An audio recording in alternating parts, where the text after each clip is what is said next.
چنانچہ فرمایا فَإِذَا قَتَلْتُمْ فَأَحْسِنُوا الْقِتْلَ، اگر تم قتل کرو تو اچھے طریقے سے قتل کرو. یعنی اگر جانور کو قتل کرنا ہے تو ایسے نہیں کر سکتے کہ جی اس کو جو ہے وہ گرم پانی کے اندر ڈال کے مرغی کو جلد اتار دو اور مار دو. نہیں، اس کو چھری سے ذبح کرو جو صحیح طریقہ ہے تاکہ اس کی جان نکل جائے، پھر بے شک اس کی کھال اتارتے رہو. وَإِذَا ذَبَحْتُمْ فَأَحْسِنُوا الذِّبْحَ، اور اگر تم ذبح کرو تو اچھے طریقے سے ذبح کرو. وَلْيُحِدَّ أَحَدُكُمْ شَفْرَتَهُ، اور تم میں سے ایک بندہ جو ذبح کرنا چاہتا ہے اپنی چھری کو تیز کر لے.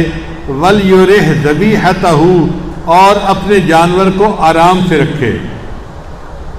تو جانور کو جب تک ذبح نہیں کرنا اس وقت تک اس کو آرام سے رکھو، اس کو تکلیف نہ پہنچاؤ. اور ذبح کرنا ہے تو کند چھری سے ذبح نہ کرو کہ جانور کو تکلیف زیادہ ہو، تکلیف زیادہ نہیں ہونی چاہیے. اب بتائیے کہ نبی علیہ السلام نے جب جانوروں کے ساتھ بھی ایسا حسن سلوک کرنے کا حکم دیا تو پھر آپ نے انسانوں کے ساتھ کتنا اچھا حسن سلوک کرنے کا حکم دیا ہوگا.